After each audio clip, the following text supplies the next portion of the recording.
The farmer woke to find an orc warrior standing at the foot of his bed, battle axe gleaming in the moonlight.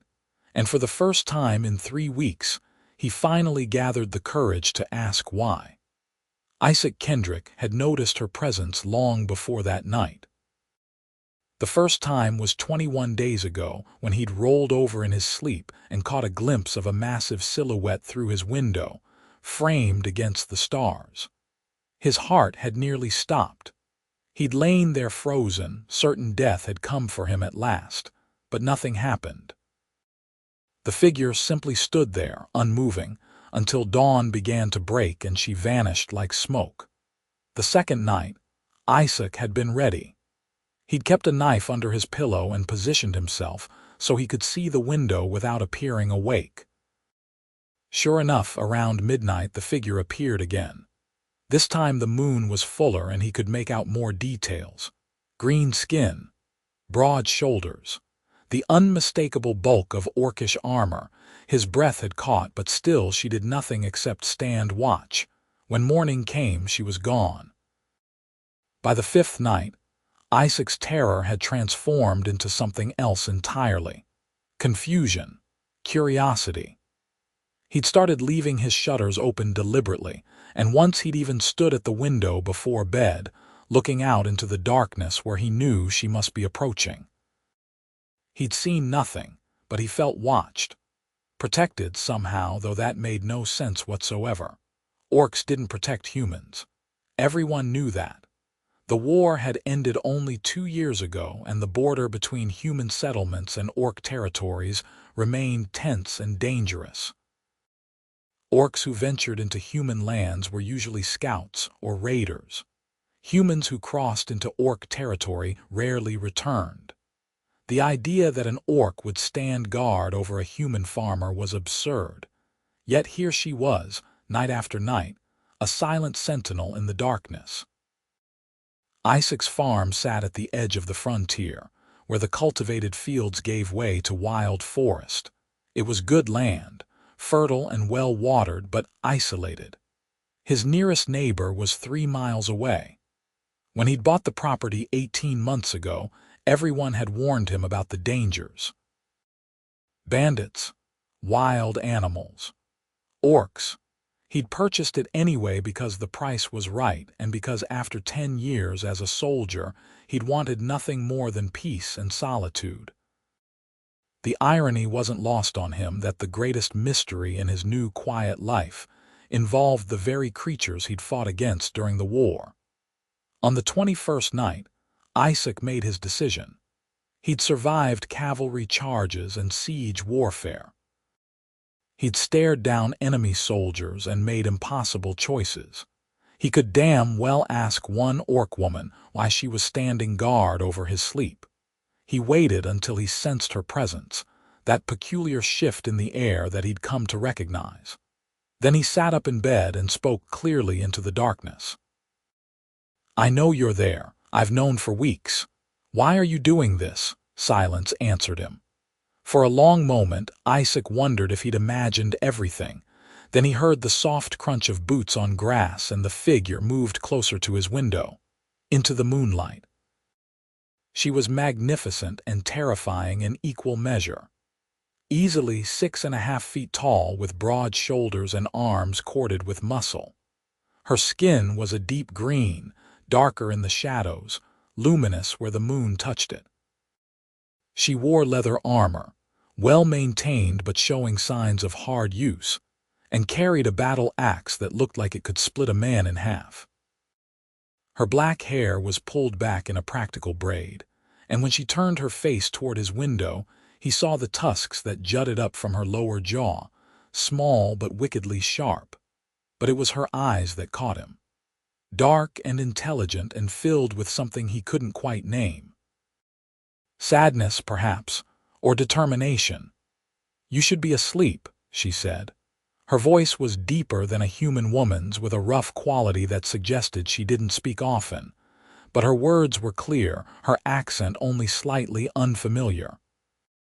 "Hard to sleep when there's a warrior standing outside my window," Isaac replied. He kept his tone calm, conversational, though his heart was racing.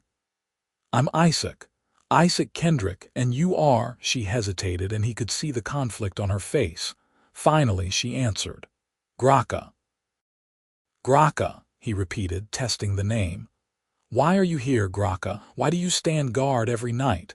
"Because you need protection," she said simply. "From what?" "From those who would do you harm." Isaac climbed out of bed, pulling on the shirt he'd draped over a chair. He walked to the window, standing in full view. At this distance, he could see more details: the scars on her arms, the careful way she held herself, balanced and ready despite her stillness, the intelligence in her eyes as she studied him in return. "I'm a farmer now," he said quietly. "I grow wheat and vegetables. I raise chickens. I'm not important enough for anyone to want to harm me." "You are wrong." Grokha shifted her weight, and her hand tightened on her axe, not threateningly but with clear concern. "There are those who know what you were, what you did during the war." Ice slid down Isaac's spine. "What I did? You saved the village of Thornhaven. You refused orders to burn it, and instead you evacuated the people, both human and orc. Your commander court-martialed you for it, but by then the war was ending and they let you go with a dishonorable discharge rather than execution." Grokha's eyes never left his face. "My sister lived in Thornhaven. She had 3 children. Because of you, they survived." Isaac's breath caught. He remembered Thornhaven. God, he remembered it vividly. The orders had been clear: burn the village, leave no supplies for the enemy. But when he'd arrived, he'd found civilians, families, children, both human and orc, living together in violation of every law and custom on both sides. He'd made a choice that had cost him his military career and nearly his life. He'd never regretted it, but he'd never expected anyone to remember either. "Your sister," he said slowly. "Is she is well? Her children are growing strong."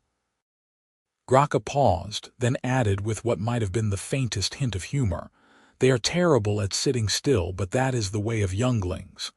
Despite everything, Isaac felt a smile tug at his lips. I'm glad they're well." He studied her more carefully. "But that doesn't explain why you're here, why you're doing this." "I owe you a debt," Grokha said, as if this explained everything. "You don't owe me anything. I just did what was right. That is why the debt exists." She said it with such finality that Isaac knew arguing would be pointless. "There are those who still hunt you, soldiers from your old unit who consider you a traitor.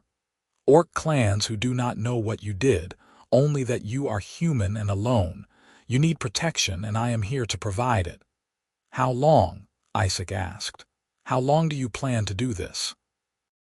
For the first time, Grokha looked uncertain. "As long as necessary. That could be years. Yes. You can't spend every night standing guard outside my window for years." "Why not?" She tilted her head, genuinely curious. "It is a warrior's duty to protect those who cannot protect themselves." "I can protect myself," Isaac said, though he wasn't sure why he was arguing. "I was a soldier for 10 years. You were a soldier. Now you are a farmer. Your hands are calloused from tools, not weapons. You sleep deeply because you are exhausted from honest work. This is good. But it means you are vulnerable." She wasn't wrong, and Isaac knew it. The months of farming had changed him. His reflexes weren't what they'd been. He slept harder. He'd grown comfortable in his solitude, perhaps dangerously so. "Come inside," he said suddenly. Grokha blinked, clearly startled. "What? Come inside? If you're going to protect me, you might as well be comfortable. You can see the whole cabin from inside, and you won't have to stand in the cold all night." "That would not be appropriate." "Why not? I am an orc. You are a human. It is not done." "A lot of things aren't done until someone does them," Isaac said. He was aware he was being reckless, inviting an armed orc warrior into his home in the middle of the night. But something in Grokha's bearing, in the way she spoke of duty and debt, told him she meant him no harm. Besides, you've been protecting me for 3 weeks. I think we're past the point of standing on ceremony. Grokha was silent for a long moment. Then, with visible reluctance, she nodded. Very well, but only for tonight, to speak more of this matter. Isaac stepped back from the window and went to open his door. Grokha appeared a moment later, moving with surprising quiet for someone so large. In the confines of his small cabin, she seemed even more imposing. The top of her head nearly brushed the ceiling beams, and her shoulders were almost as wide as his doorway. "Sit," Isaac said, gesturing to the table. "I'll make tea." "Tea?" Grokha sounded almost amused. "Unless you prefer something stronger, I have ale. Tea is acceptable." Isaac busied himself with his kettle and fire, acutely aware of Grokha's presence behind him. She'd set her axe within reach but not in hand, he noticed. A sign of trust, or at least of reduced threat. He found 2 cups, poured the tea when it was ready, and joined her at the table. In the lamplight, he could see her more clearly. She was younger than he'd first thought, probably close to his own age of 28 or 29. Her face was striking, with high cheekbones and a strong jaw.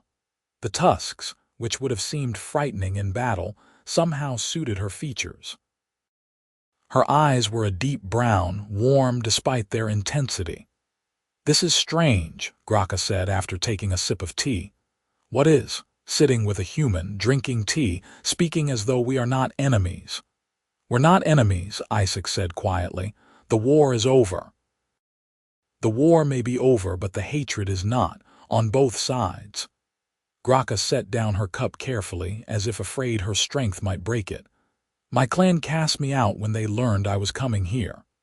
Isaac felt something twist in his chest. "Cast you out? Because of me?" "Because I chose to honor a debt to a human. Because I spoke in favor of peace. Because I said that not all humans are monsters, and I had proof." She met his eyes steadily. "They said I was a traitor to my people. They said I had been corrupted by human sympathy. They exiled me. God, Grokha. I'm so sorry." Isaac reached across the table instinctively, then stopped himself, unsure if the gesture would be welcome. "You shouldn't have sacrificed your home for me." "I sacrificed nothing," Grokha said firmly. "I made a choice. They made theirs. These are different things." She paused, then added more softly, "And I did not fit well with my clan even before this. I have always questioned. Always wondered if the old ways were the only ways. Perhaps exile was always coming. You simply gave me a reason for it." They sat in silence for a while, drinking their tea. Isaac found himself studying her hands. They were large and powerful, scarred from training and battle, but she held the delicate cup with surprising gentleness. "You can't stand guard every night," he said finally. "It's not sustainable. You'll exhaust yourself. I am strong. I can endure." "I don't doubt your strength, but everyone needs rest. Everyone needs." He hesitated, then pushed forward. "You need a place to stay during the day, somewhere safe where you can sleep." "I sleep in the forest. It is sufficient." "It's not sufficient. Winter's coming." "The nights are already getting colder." Isaac made a decision. "There's an old storage shed behind the barn. It's sturdy and weatherproof. I can move some things around, make space for a bedroll. You could sleep there during the day." Grokha stared at him as if he'd suggested she fly to the moon. "You would do this? Let an orc sleep on your property? You're already on my property every night. Might as well make it official." He tried for a smile. "Besides, if you're going to insist on protecting me, I insist on making sure you're taken care of. Fair trade." "You are a strange human, Isaac Kendrick. I've been told that before." He finished his tea and stood. "Come on. Let me show you the shed now so you know where it is." They walked out into the cool night air, Grokha retrieving her axe and following him around the barn. The shed was exactly as he described its solid construction, good roof, currently filled with tools and equipment that could easily be relocated. By lantern light, they surveyed the space. "I can clear this out tomorrow," Isaac said. "Put the tools in the barn, move some supplies to the cellar. There's room for a bed, a chest for your things. I can even add a small stove if you want heat. You would do all this for someone who is meant to be your enemy. You're not my enemy." Isaac turned to face her fully. "You saved my life without me knowing. You've been protecting me out of honor and duty. That makes you a friend in my book, not an enemy." Grokha was quiet for a long moment, her expression unreadable. Then she said very softly, "I do not know what to say. Say you'll use the shed. Say you'll let me help you the way you've been helping me." "Very well." She inclined her head, a gesture that seemed almost formal. "I accept your offer, Isaac Kendrick, and I thank you for it." They walked back to the cabin together, and this time when Grokha took up her position outside, she insisted. Despite his protests, Isaac felt less alone. He lay back down in his bed and found himself smiling into the darkness.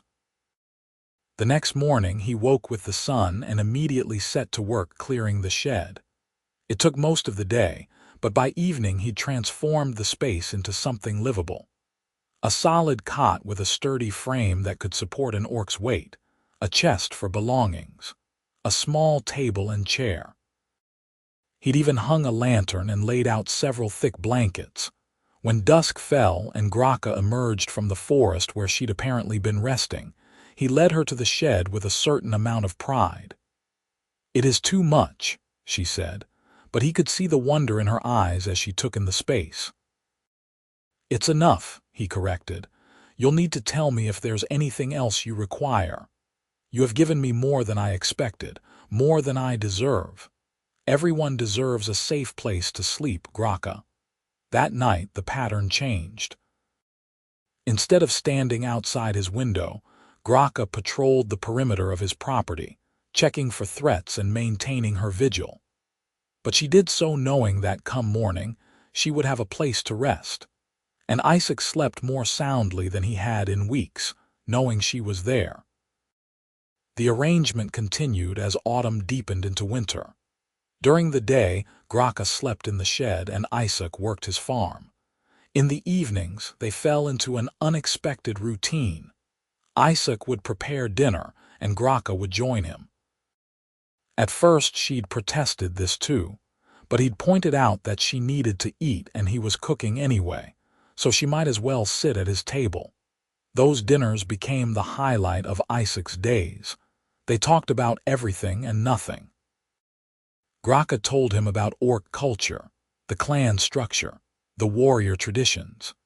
He learned that orcs valued honor above all else, that they considered debt sacred, and that their society was far more complex than human prejudice allowed for. She spoke of her training, her battles during the war, her growing disillusionment with the endless fighting. Isaac shared his own stories, his childhood on a small farm much like this one, his decision to join the army when war broke out, the things he'd seen and done, both noble and terrible. His gradual realization that he was fighting for causes he no longer believed in, culminating in Thornhaven.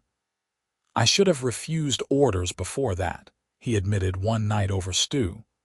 "There were other villages, other questionable commands. But Thornhaven was where I finally couldn't look away anymore." "One cannot change the past," Grokha said. "Only learn from it and choose better in the future. You made a choice that saved lives. That matters. Your clan didn't see it that way. My clan was wrong." She said it with such certainty that Isaac had to smile. As the weeks passed, Isaac found himself looking forward to their conversations with an intensity that surprised him. Grokha was intelligent and thoughtful, with a dry sense of humor that caught him off guard. She listened intently when he spoke and asked questions that showed genuine interest. When she laughed, a rare occurrence, but precious when it happened, he felt like he'd won a victory more significant than any battle. He tried not to think too hard about what that meant. Winter arrived in earnest, bringing snow and ice. Isaac had worried about Grokha being cold on her nightly patrols, so he'd given her a heavy cloak lined with fur. She'd protested naturally, but he'd insisted, and eventually she'd accepted it. Seeing her wrapped in the cloak he'd provided gave him a warm feeling he didn't want to examine too closely. The threats Grokha had warned about materialized in midwinter. Isaac was in the barn feeding his animals when he heard her shout. He grabbed the pitchfork, the closest thing to a weapon at hand, and ran outside to find Grokha facing down 3 human soldiers. He recognized them. 2 had served in his old unit. The third he didn't know, but the insignia on his cloak marked him as a regular army officer. "Stand aside, orc," the officer was saying. "We have business with the traitor Kendrick." "You have no business here," Grokha replied, her axe held ready. "Leave now while you still can." "We're not leaving without Kendrick. He betrayed his unit, his army, and his people. Justice demands his arrest." "The war is over," Isaac called out, stepping into view. "I was discharged. Dishonorably, yes, but legally. You have no authority over me anymore." "We have the authority of righteousness," one of the soldiers from his old unit snarled. "You cost us our honor. You made us look like monsters for following orders. You were going to burn a village full of children," Isaac shot back. "If that makes you look like monsters, maybe you should examine why." The officer's hand went to his sword. "Enough. You'll come with us and face judgment, or we'll take you by force." Grokha moved with stunning speed, positioning herself between Isaac and the soldiers. "You will not touch him." "1 orc against 3 trained soldiers," the officer said. "Stand aside or be cut down." "I am not 1 orc." Grokha's voice was calm, almost conversational.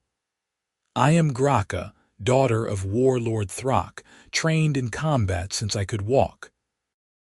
I have killed 37 warriors in single combat, and fought in the Battle of Crimson Valley, where I held the eastern bridge against 200 humans for 3 hours, until reinforcements arrived. You are 3 soldiers with adequate training and inflated opinions of your abilities. If you draw your weapons, you will die, all of you. Leave now." The sheer confidence in her voice gave them pause. Isaac could see them reassessing, noticing details they'd missed before. The quality of her armor, the way she held her axe, the complete absence of fear in her stance. "This isn't over," the officer finally said. "We'll return with more men." "Then you will die with more men," Grokha replied evenly. "Your choice." They left, retreating to their horses and riding off, but Isaac knew the reprieve was temporary. "They'll be back," he said quietly. "With reinforcements, just like he said." "I know."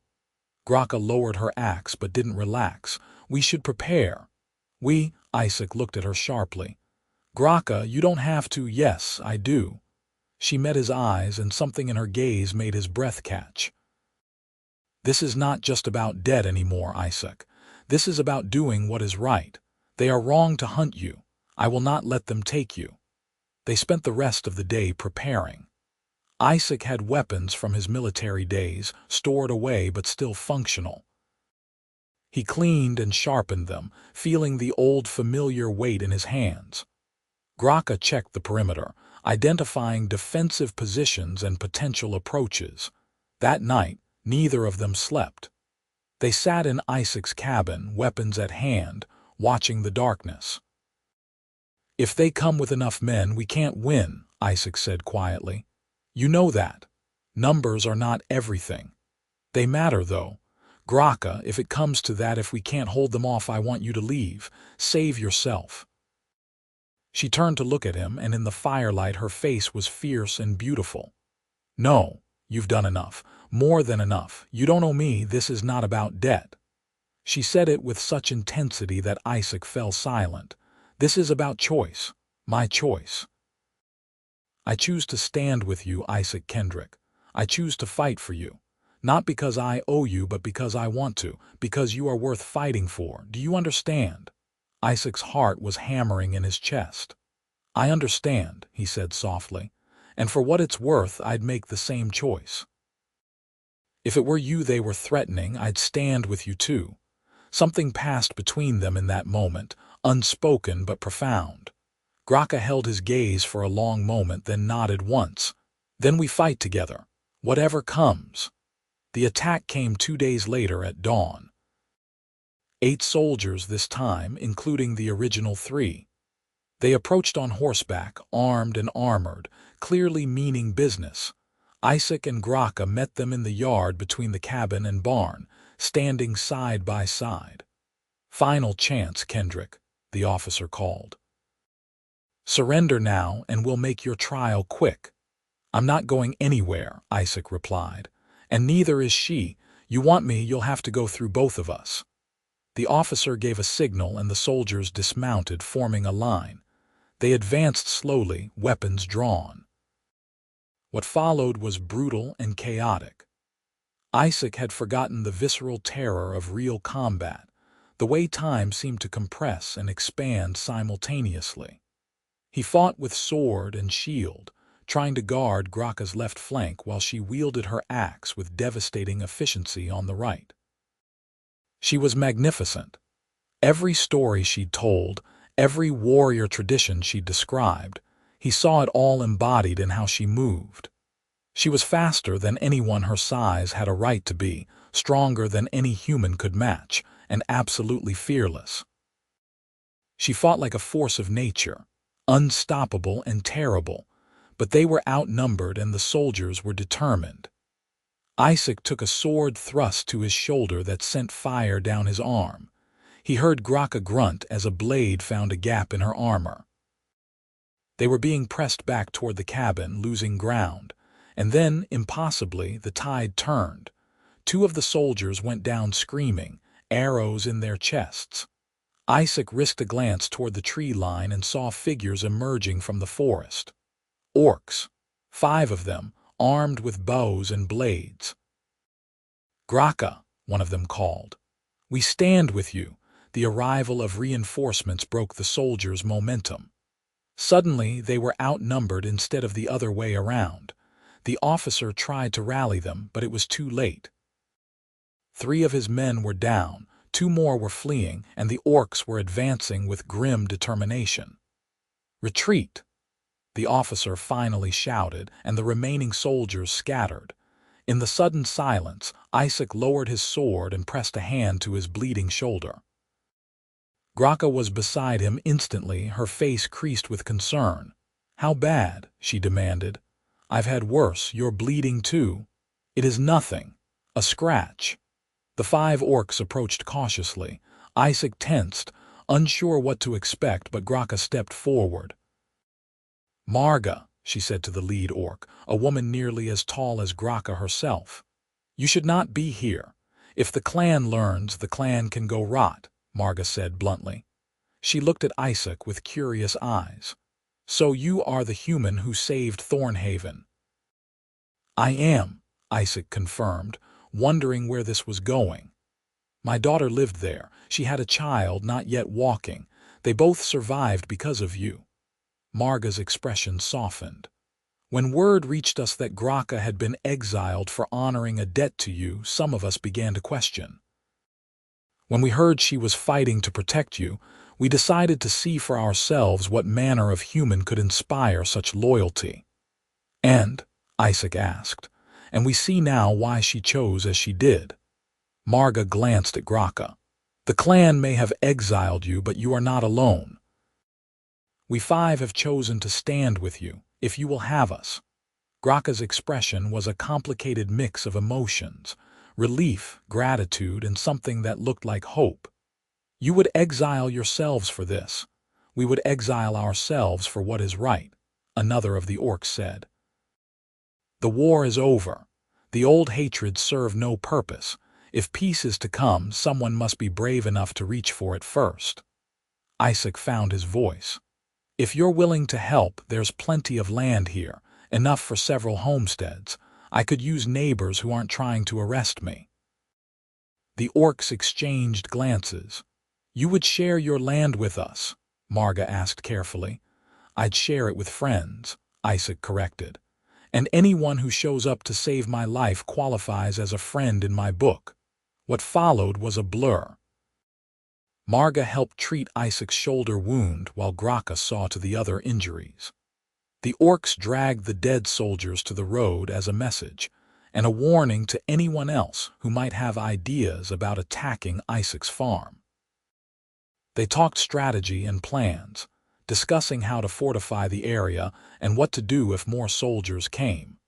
By evening, Isaac found himself sitting around a fire with 6 orcs, sharing food and drink, making plans for a future he'd never imagined.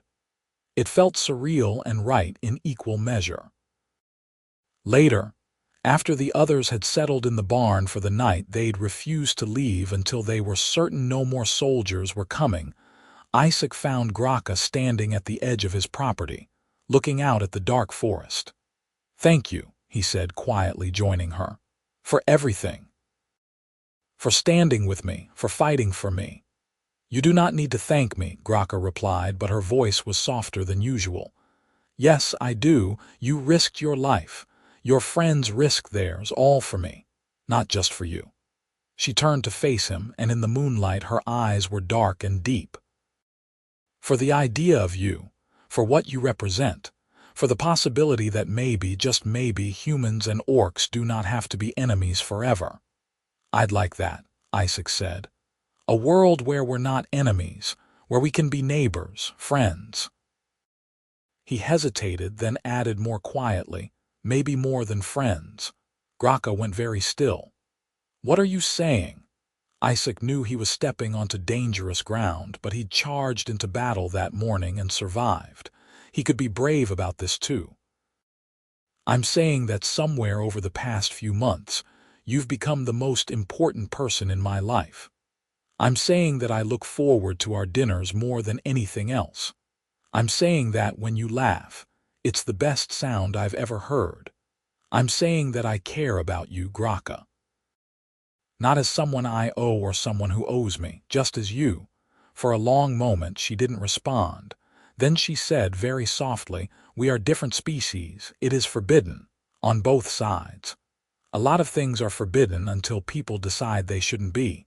Your people will hate you for this. Call you a traitor worse than they already do. Let them. I've been called worse. My people will say I have been corrupted, that I have betrayed my kind. Your people already exiled you, and the ones who matter, the ones who came today, they understand." Isaac took a careful step closer. "I'm not asking you to decide anything right now. I'm just telling you how I feel. If you don't feel the same way, that's all right. We can still be friends. We can still be allies. Nothing has to change." "Everything has already changed," Grokha said. She reached out slowly, as if afraid he might startle, and touched his face with one large hand. Her palm was warm against his cheek, calloused from training but gentle. "I care for you too, Isaac Kendrick, more than I should, more than I intended to. I told myself it was just duty, just honor, just debt, but it has not been that for a long time." Isaac's heart felt like it might burst. He covered her hand with his own. "So what do we do?" "I do not know. This is not something I ever expected." She smiled then, a real smile that showed her tusks and lit up her entire face. "But I find I am not opposed to discovering the answer. Neither am I." They stood there in the moonlight, holding each other's gaze, and Isaac felt a sense of rightness settle into his bones. Whatever came next, whatever challenges they faced, they would face them together. The following weeks brought change. Marga and the other orcs, Rasha, Korg, Thunda, and Vor, began building their own homesteads on Isaac's land, spreading out to create a small community. Isaac drew up plans dividing the property fairly, ensuring everyone had good farmland and access to water. It was hard work, but good work, and for the first time since leaving the army, Isaac felt like he was part of something meaningful. The humans in the nearest town were less enthusiastic. When word spread that Isaac was harboring orcs, there were angry confrontations. A few brave souls rode out to issue warnings or threats. But Marga and her companions stood firm, and Isaac made it clear he wouldn't be intimidated. Gradually, grudgingly, the humans began to accept the situation, if only because attacking 6 orcs and a decorated soldier seemed unwise. Through it all, Isaac and Grokha grew closer. They were careful about it, aware of the scrutiny they faced. But in the evenings, when the work was done and the others had retired, they spent time together, walking the property, talking about their days, learning each other's stories in greater depth. Isaac learned that Grokha loved music, though she claimed she couldn't carry a tune. He learned that she had a weakness for honey cakes, and that she'd once wanted to be a scholar rather than a warrior. He learned that she had nightmares about the war, just like he did, and that talking about them helped. Grokha learned that Isaac had a gift for growing things, that he could identify dozens of plants and their uses. She learned that he'd lost his parents to illness when he was young and had no siblings. She learned that he'd joined the army partly for honor and partly because he'd had nowhere else to go, and that finding this farm had felt like finding home for the first time in his life. They didn't speak again about what they'd confessed that night after the battle. It hung between them, unresolved but not forgotten. Isaac was waiting for Grokha to feel ready. He'd meant what he said he wouldn't push. Winter deepened, and the small community settled into routines.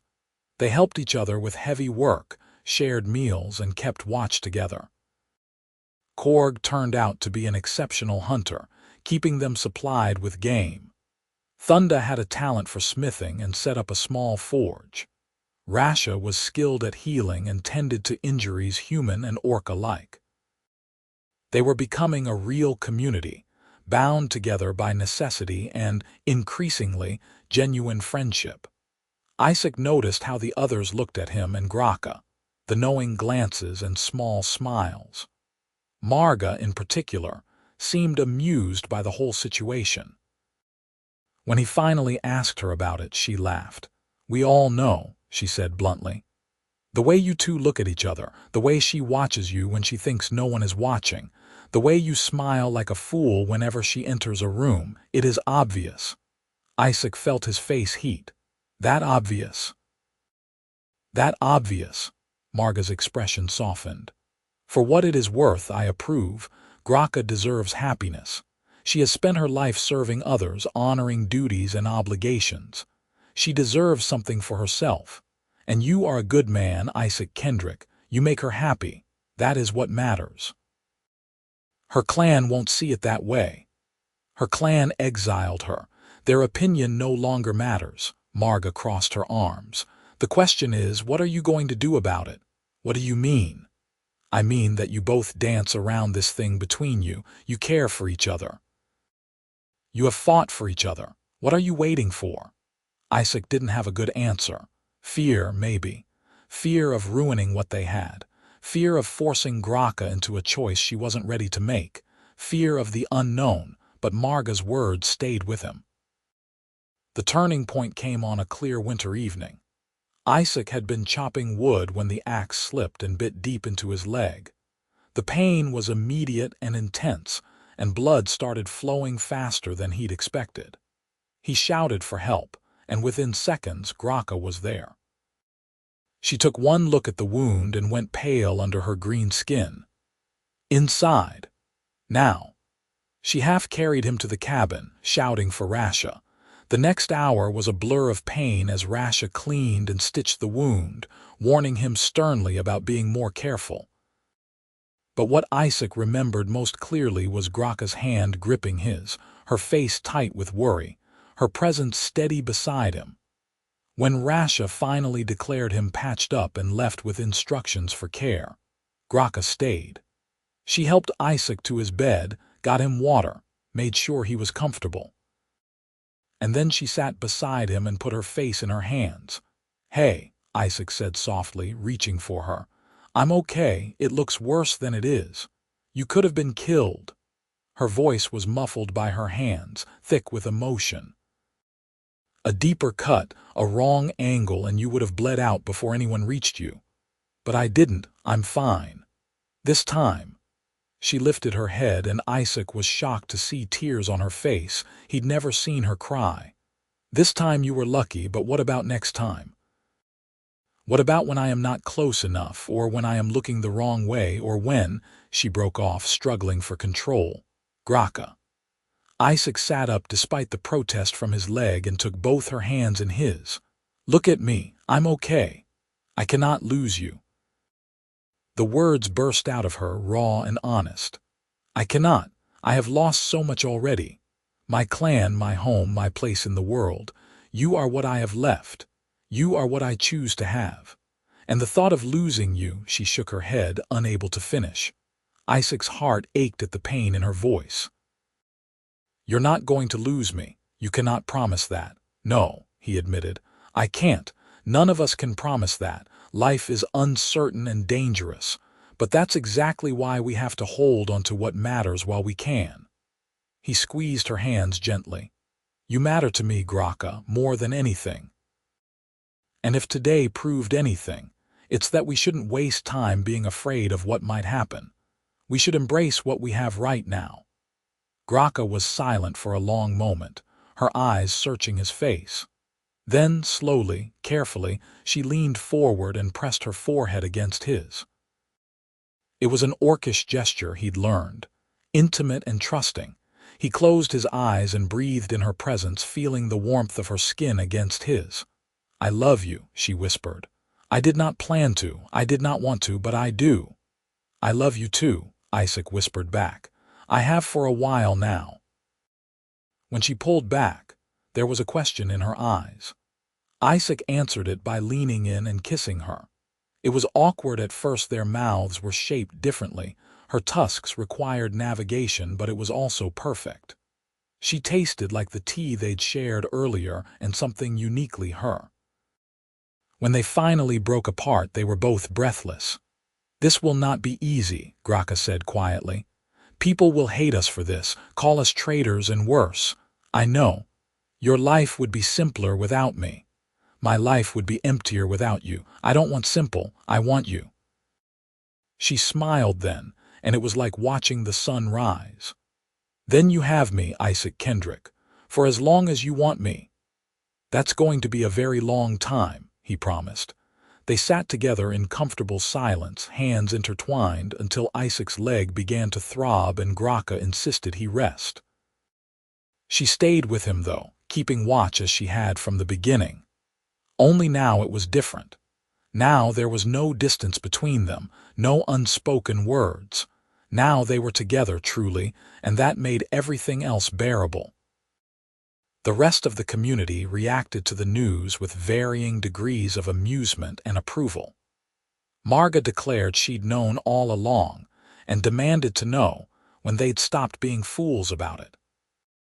Korg gruffly congratulated Isaac and warned him that if he hurt Grokha, he'd have 4 very angry orcs to deal with.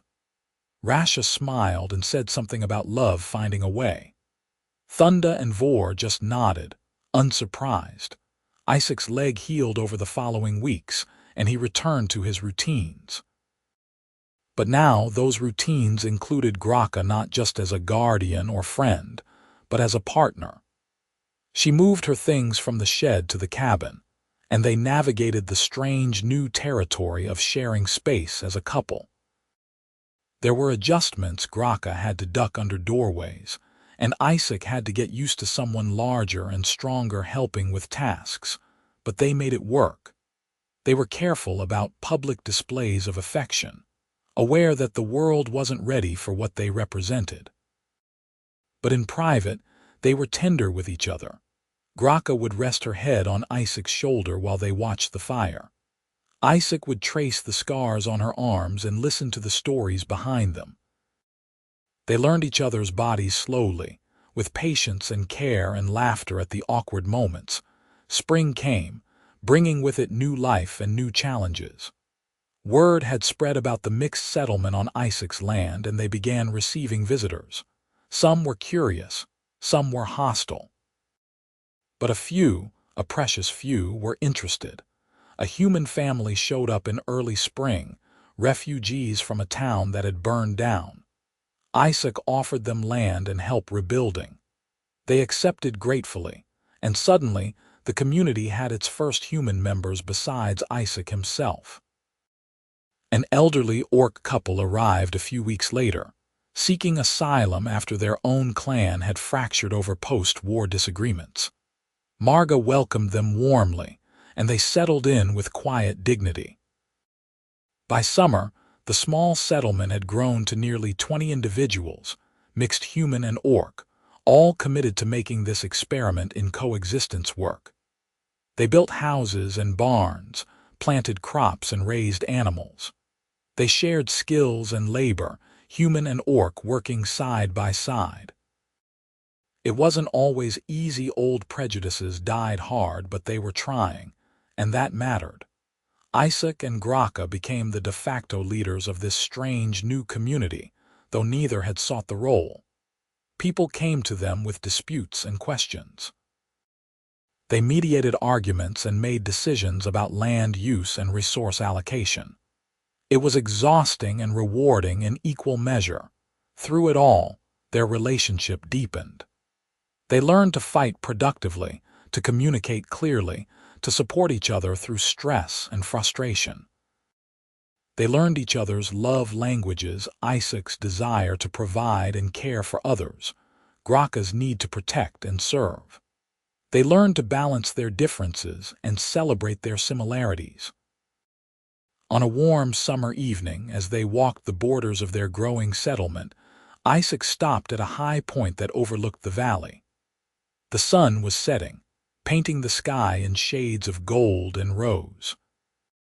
Below them, he could see the houses and fields they'd built, see people moving about their evening routines, both human and orc. "Look at what we've created," he said softly. Grokha followed his gaze. "It is remarkable. A year ago, I would not have believed this possible. Neither would I." Isaac turned to face her, suddenly nervous despite everything they'd been through. "Grokha, I need to ask you something." She raised an eyebrow, curious. "What is it?" "In human culture, when two people love each other and want to build a life together, they get married. It's a ceremony, a formal declaration of commitment. I know orcs have different traditions. You've told me about bonding ceremonies and blood oaths. I don't know what would work for us, given that we're two different species, but I know what I want." He took both her hands in his, looking up at her. She was still taller, even when he stood straight. "I want to formally commit to you.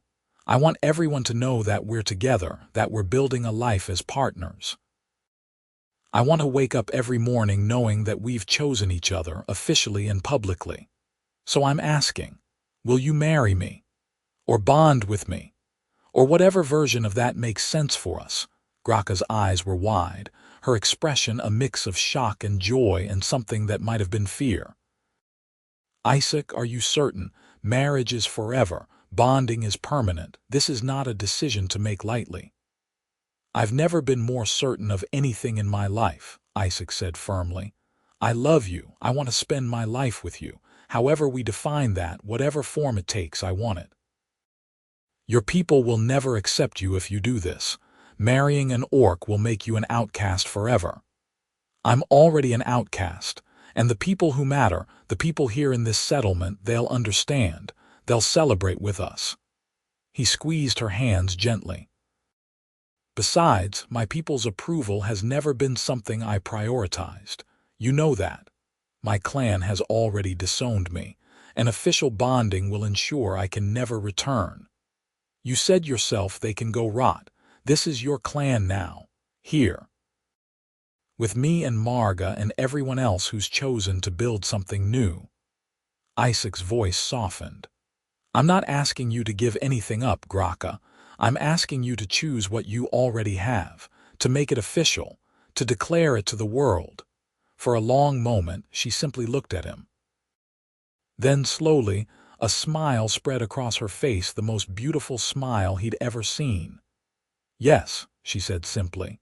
Yes, I will marry you, bond with you, whatever form it takes. I choose you, Isaac Kendrick, forever. Isaac felt like his heart might explode from happiness. He pulled her down and kissed her, not caring who might see, too full of joy to worry about propriety. When they broke apart, they were both laughing. We'll have to figure out the ceremony, Grokha said practically, though her eyes were still dancing. Human and orc traditions are very different. Then we'll create something new, a ceremony that honors both cultures. That represents what we're building here. Isaac gestured at the settlement below.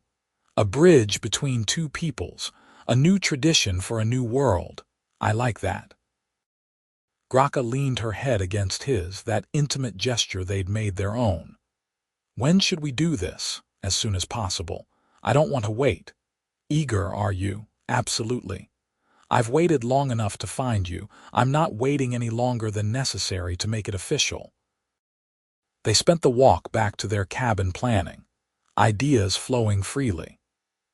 They decided on a ceremony that would blend traditions, the human exchange of vows and rings, with the orcish ritual of binding their hands with cord while speaking ancient words of commitment.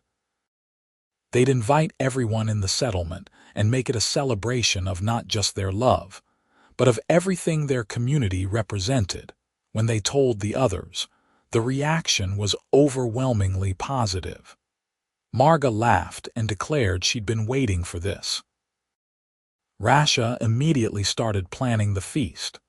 Korg and Vor began discussing how to make the ceremony space beautiful. The human families offered to help with decorations and music. The preparations took 2 weeks, and they were the longest 2 weeks of Isaac's life. During the day, he worked on the farm and helped with ceremony preparations. During the evenings, he and Grokha finalized the words they'd speak to each other, the promises they'd make. The ceremony itself was held on a perfect summer evening. They'd chosen a spot at the center of the settlement where everyone could gather. Someone had woven flower garlands and hung them from poles. Torches blazed in the gathering dusk. Every member of their community was there, dressed in their best, human and orc standing together. Isaac wore simple but fine clothes, his best shirt and vest.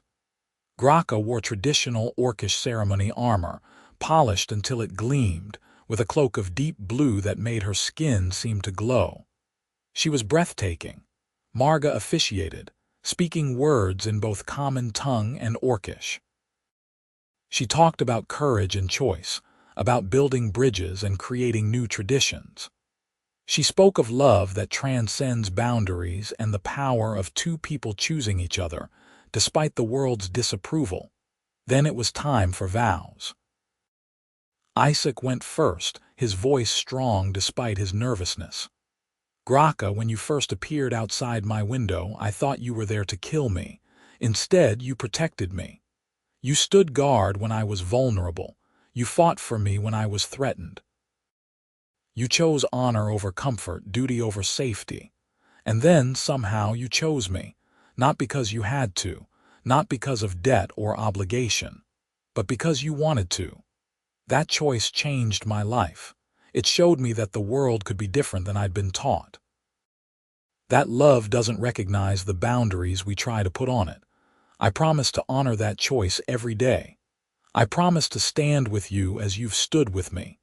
I promise to protect you as you've protected me. I promise to love you for all my days, and to build a life with you that would make both our peoples proud. You are my partner, my love, my home. And I am yours from this day forward. Grokha's eyes were bright with tears when Isaac finished. She cleared her throat and began her own vows, her voice deep and sure. Isaac Kendrick, you are not what I expected. When I came to your farm, I thought I was paying a debt. I thought I was fulfilling a duty and then I would leave. But you would not let it be that simple. You invited me into your home. You gave me a safe place to rest. You treated me not as an orc or an enemy, but as a person. You saw me when the world did not. You chose me when my own people turned away. You loved me when loving an orc could cost you everything. That courage changed me. It showed me that there is more to life than old hatreds and ancient traditions.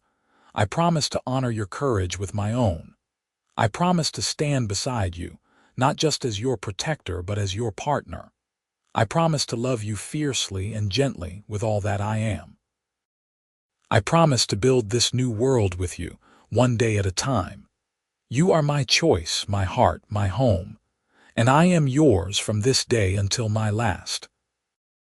Marga bound their hands together with a cord woven from both human and orcish fibers, speaking words in the ancient orcish tongue that Isaac had learned meant two souls, one path, bound by choice and sealed by love. Then she nodded to Isaac. With his free hand, Isaac produced 2 rings he'd commissioned from Thunda. They were simple bands, but each was engraved with words in both common and orcish script. He slipped one onto Grokha's finger. It had to be sized for her large hands, and she did the same for him. "By the authority vested in me by this community," Marga declared, "and by the power of your own choices, I declare you bonded, married, united. You are husband and wife, partners for life. May your love be an example to all who witness it." The community erupted in cheers. Isaac pulled Grokha into a kiss, and for a moment the rest of the world fell away. There was only her, only them, only this perfect moment. The celebration that followed was joyous and chaotic. There was food and drink and music. Humans and orcs danced together, sometimes gracefully and sometimes not, but always with laughter. Stories were told, toasts were made, and the night stretched long under the stars. Isaac and Grokha stood at the center of it all, hands clasped, watching their community celebrate not just their union but everything it represented. Hope, change, the possibility of a better future. "Thank you," Grokha said quietly, leaning close so only Isaac could hear. "For what?" "For being brave enough to ask why. For not accepting that things had to stay as they were. For choosing me." "Thank you for standing guard," Isaac replied. "For protecting me when I didn't even know I needed it. For giving me a chance to know you. For choosing me right back." They stood together as the celebration continued around them. 2 people from different worlds who had found in each other something neither had been looking for but both desperately needed. A home, a partner, a future. The settlement grew and thrived over the following years. More refugees came, both human and orc, drawn by stories of a place where the old hatreds didn't matter. Isaac and Grokha led with wisdom and compassion, mediating disputes and making decisions that honored both cultures. They faced challenges, of course. There were raids from both human soldiers and orc clans who saw their settlement as a betrayal. There were harsh winters and crop failures and illnesses. There were moments of doubt and fear and conflict, but they faced it all together, hand in hand, and their love never wavered.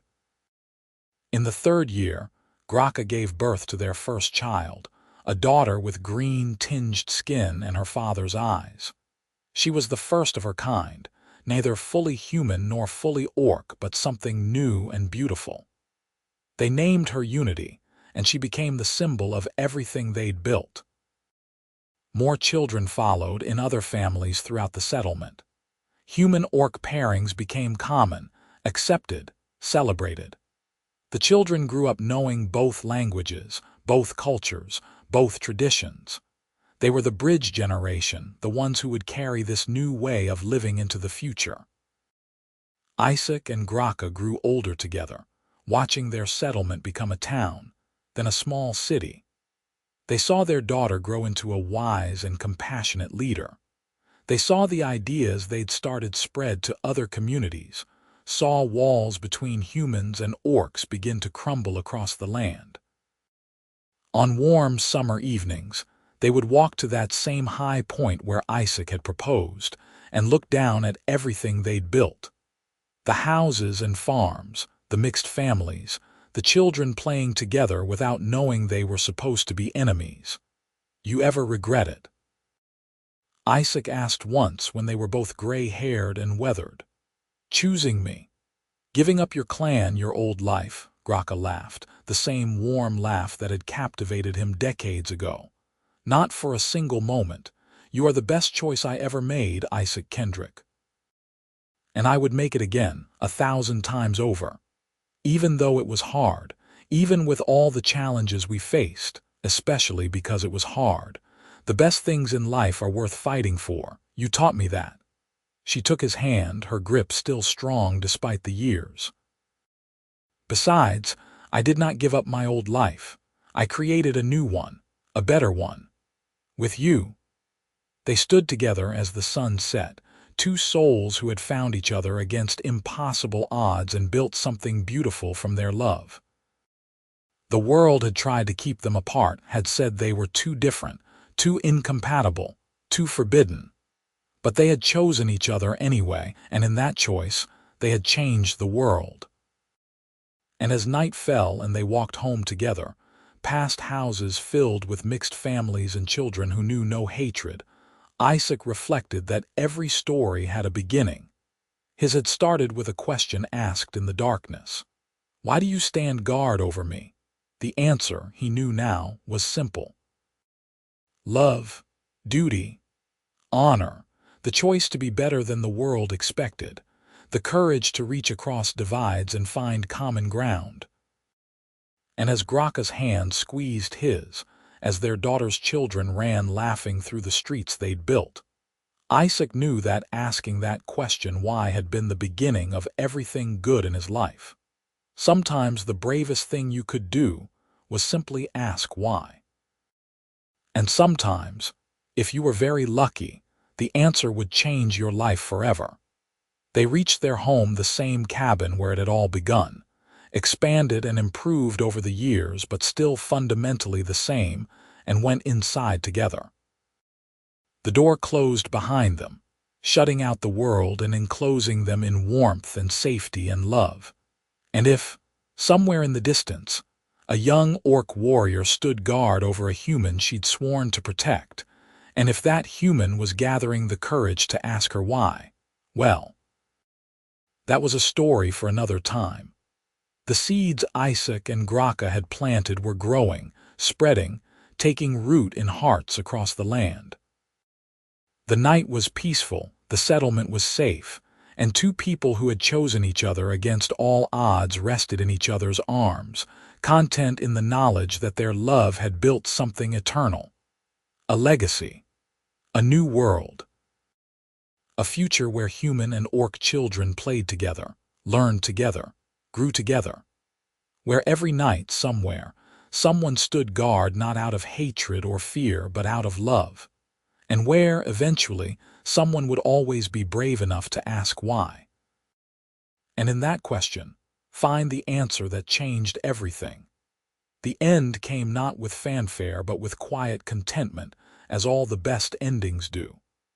Isaac and Grokha lived long lives, surrounded by family and community, their love a constant through all the years and changes. When death finally came for them, it came gently, and they faced it as they'd faced everything else together, hand in hand, hearts entwined. Their settlement endured, growing and thriving, a testament to the power of love to bridge any divide. And though the world took time to change it did, one question, one choice, one brave act of love at a time.